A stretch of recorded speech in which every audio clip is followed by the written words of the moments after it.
The Iranian scientist who says he was abducted and taken to the United States by the CIA returned to Tehran last week to a hero's welcome and said that he had been pressured into lying about his country's nuclear program.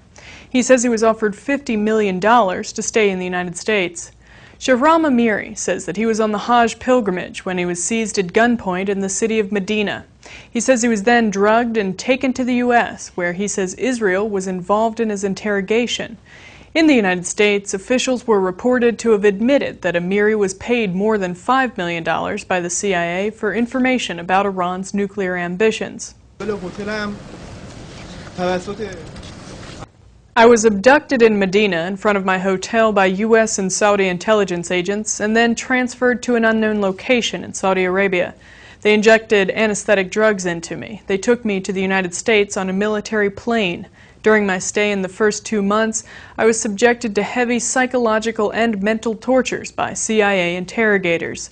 I was under all kinds of pressure, too. They told me if I did not cooperate with them, they would hand me over to Israel and their hidden prisons in Israel, and there will be no trace of you anymore. The U.S. claims to have received useful information from him in return for the money, but is clearly embarrassed by his very public return to Iran. The offer of a large bribe is reportedly part of a special U.S. program to get Iranian nuclear scientists to defect. Flashing a victory sign, Amiri returned to Tehran International Airport, where he was greeted by senior officials and by his tearful wife and 7-year-old son, whom he had not seen since he disappeared in Saudi Arabia during a visit 14 months ago. Iran is demanding information about what had happened to him. The U.S. says that he entered the United States of his own free will and had relocated to Tucson, Arizona. The U.S. is claiming that Amiri, who had worked for Iran's Atomic Energy Organization, defected because pressure was placed on his family back in Iran. Amiri denies this.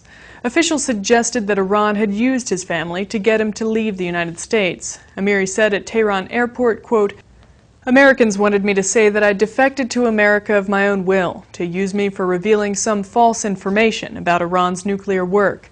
I was under intensive psychological pressure by the CIA. The main aim of this abduction was to stage a new political and psychological game against Iran."